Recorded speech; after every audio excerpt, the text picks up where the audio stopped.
बारस्कर यांच्यासह जे आंदोलन बदनाम करत आहेत त्या सर्वांमागे फडणवीसांचाच हात आहे यासह इतरही अनेक गंभीर आरोप जरांगे पाटील यांनी फडणवीसांवर केलेत। त्यावरून सत्ताधाऱ्यांनी आता जरांगे यांच्या टीकेला राजकीय वास येत असल्याचा आरोप केलाय। पाहूया त्या संदर्भातला एक रिपोर्ट।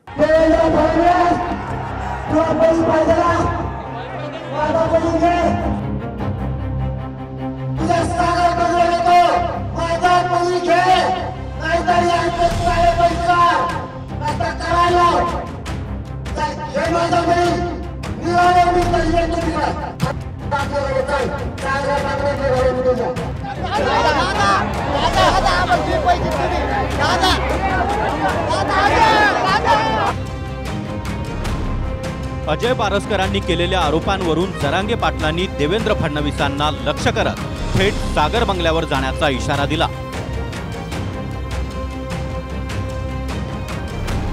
अंतरवली सराटीमध्ये आज मोठा ड्रामा घडला। मराठा आंदोलनामध्ये सहभागी असलेल्या अजय बारस्करांनी जरांगेंवर आरोप केले, मात्र त्या बारस्करांमागे फडणवीसांचाच हात असून जरांगेंनी फडणवीसांवर गंभीर आरोप केले।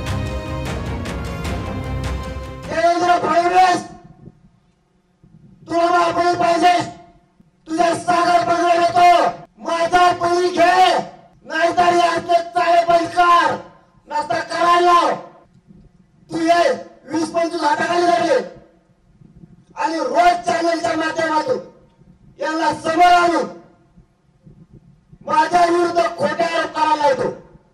माझ्या विरुद्ध एक तक्रार दाखव, तू मनसिंग ते ऐकायला तयार आहे, पण वैयक्तिक जीवनात पडू नको माझ्या किंवा माझ्या समाजाच्या सुद्धा। ज्याला त्याला ज्याचा जीवन जगायचा अधिकार आहे। चल घे माझा बळी, निघालो मी तर येतो तिकडे, चल सागर बांगडे निघालो मी तुझ्या।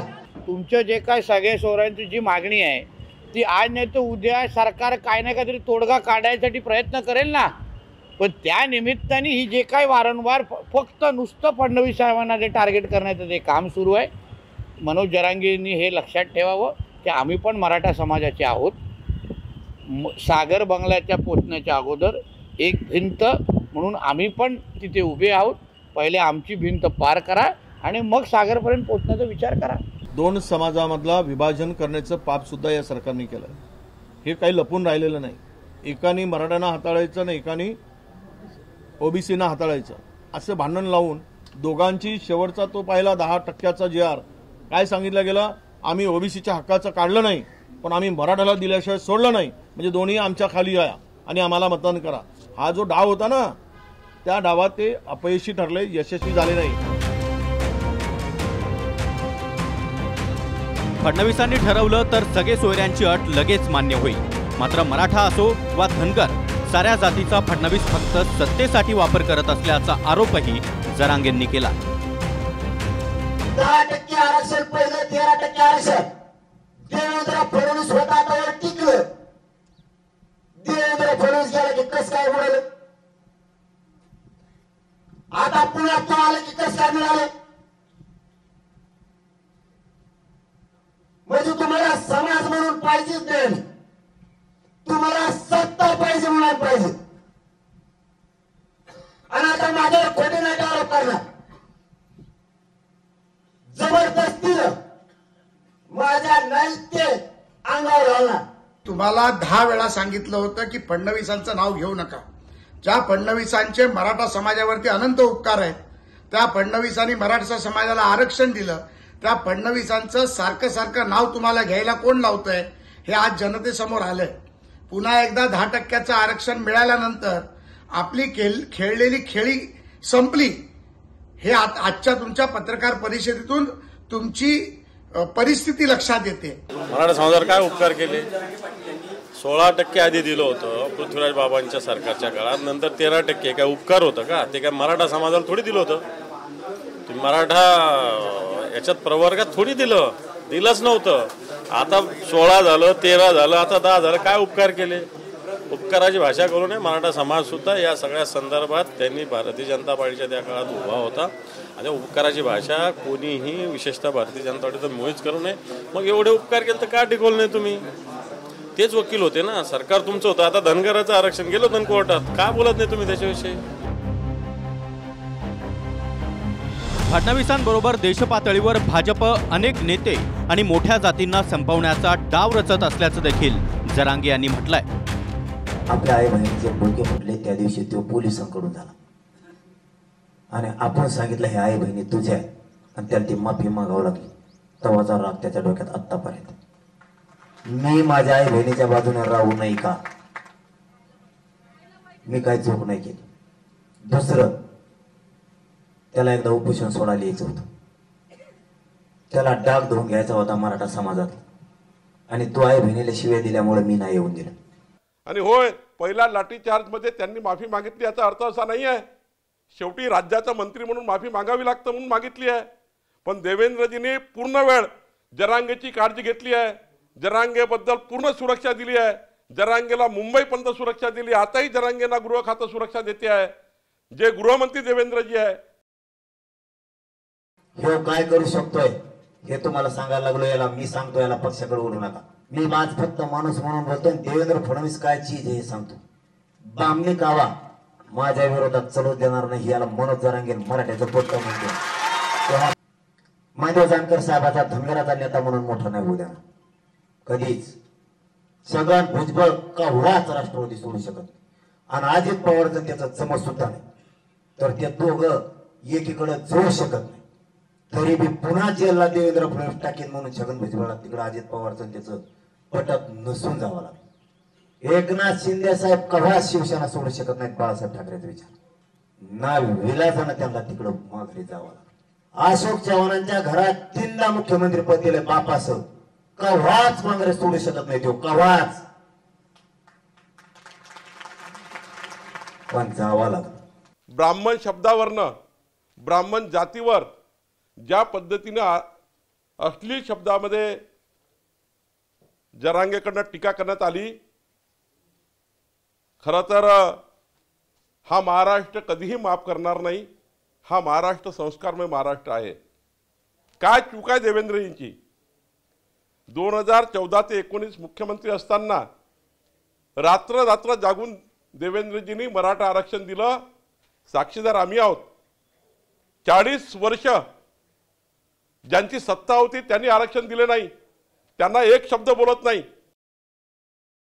तू साधी सोपी गोष्ट समजतो आणि इथून पाठीमागे त्यांना तू असे षडयंत्र करून दाबलं. त्यांच्यासारखं मला नको समजू. तुम्हाला बाकीच्यांसारखं समजू नको. तू ब्राह्मणी कावा करायला जाशील, बाकीच्या ब्राह्मणाला काय नाही करणार. तुला सुट्टी नाही. तुला आयुष्यातून उठवीन पुऱ्या. तू ब्राह्मणी कावा करायला निघालास, स्वतःचे लोक सुद्धा तू पायाखाली तोडायला निघालास सत्तेसाठी. अशा या परिस्थितीमध्ये कोणीतरी कटकारस्थान जरांगेच्या माध्यमातून महाराष्ट्राच्या राजकारणामध्ये करण्याचे प्रयत्न. कोण रस्ता आहे हे कटकारस्थानाचं वाटतं तुम्हाला? नाही, नक्कीच सर्व महाराष्ट्रातील जनतेला माहिती आहे की ज्या नेत्यांचा त्या निमित्ताने हात त्याच्या मागे असू शकतो. वरिष्ठ नेते ह्या राज्यातले हे सर्व करतायत. त्यांच्या डोक्यात येगळ्या कुठे आहे. त्याचं जर नाही ऐकलं तर ते माणसं संपवी दे.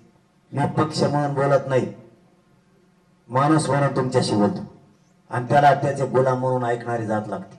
एकनाथ खडसे साहेब कधीच भाजप सोडू शकत नाहीत. कधीच. सोडायची वेळ आली. विनोद तावडे साहेब कधीच बाहेर जाऊ शकत नाहीत. पक्ष सोडून जावं लागलं दिल्लीला. नाना पटोले साहेब कधीच भाजप सोडू शकत नाहीत. सोडावं लागलं. पंकजा मुंडे आणि त्यांचा बाप आणि त्यांचा मामा आयुष्यात भाजप सोडू शकत नाही. आज असूनही घुटमत म्हणजे औषध पेल्यासारखी. मला कुठे यायचं हे तुम्हाला सांगतो. मला यांचं काय होतं याच्याशी देणं घेणं नाही. देवेंद्र फडणवीस काय चीज आहे आणि मराठी एक झाले त्यांना काय देव करायला निघाला हे मला तुम्हाला सांगायचं. आणि मराठा समाज महाराष्ट्राचा सुद्धा इतका सुसंस्कृत आहे, संयमी आहे की कधी ते जरांगेच्या वापरलेल्या शब्दाच्या पाठीशी राहणार नाही. जरांगेने ज्या पद्धतीने माननीय देवेंद्रजींचा अपमान केला, मराठा समाजाचा कुठल्याही पक्षाचा नेता या बाबीला समर्थन करू शकत नाही. आणि म्हणून या ठिकाणी मी निषेध व्यक्त करतो. आणि महाराष्ट्राचं जे राजकारण गढूळ करताय याचे बोलवते धनी कोण आहेत, या बोलवत्या धन्यांनाही माझी या ठिकाणी सूचना आहे की या पद्धतीचं घाणेरडं राजकारण हे संस्कारमय महाराष्ट्रामध्ये करू नका. खरं तर हा महाराष्ट्र साधू संतांचा महाराष्ट्र आहे. सदाभाऊ खोत आणि राजू शेट्टी दरारा निर्माण केला, तेच रविकांत तुपकर मध्ये सुद्धा केले.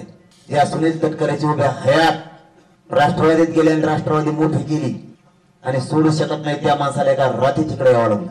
एकदा धनंजय मुंडे आवाज उठवला होता, त्यांनी एकदा सांगितलं तू सगळं काढू का, आणखीन धनंजय मुंडे बोलला नाही, कारण सगळ्याला माहिती हे मध्ये टाकते. मी आज फक्त सत्य बाहेर पडायसाठी बोललो. त्यानं खरं भाजप मोठं केलं, त्याची पुरीची आज काय दशा आहे पंकजा मुंडेची. त्याला चालता सुद्धा येत नाही, पुरा अंग मोडलं. त्या एकनाथ खडसेंनी भाजप उभा केलं, त्यांची आज परिस्थिती काय.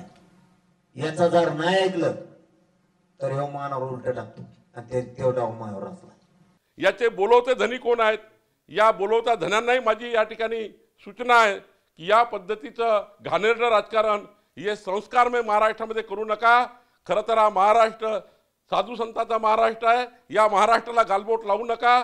आणि देवेंद्रजीच्या सारख्या एक चांगल्या व्यक्तिमत्वाला या पद्धतीने जर तुम्ही पुन्हा एकदा जर असं डिवचलं तर महाराष्ट्र भारतीय जनता पार्टी सुद्धा रस्त्यावर आल्याशिवाय राहणार नाही, सर्व समाज रस्त्यावर आल्याशिवाय राहणार नाही, एवढंच या ठिकाणी मला सांगायचं.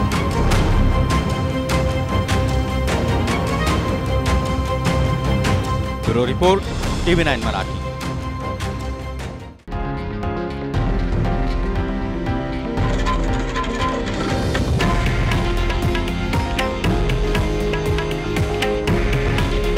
हे आहे देशातील नंबर 1 न्यूज नेटवर्क आणि आपण पाहत आहात TV9 मराठी.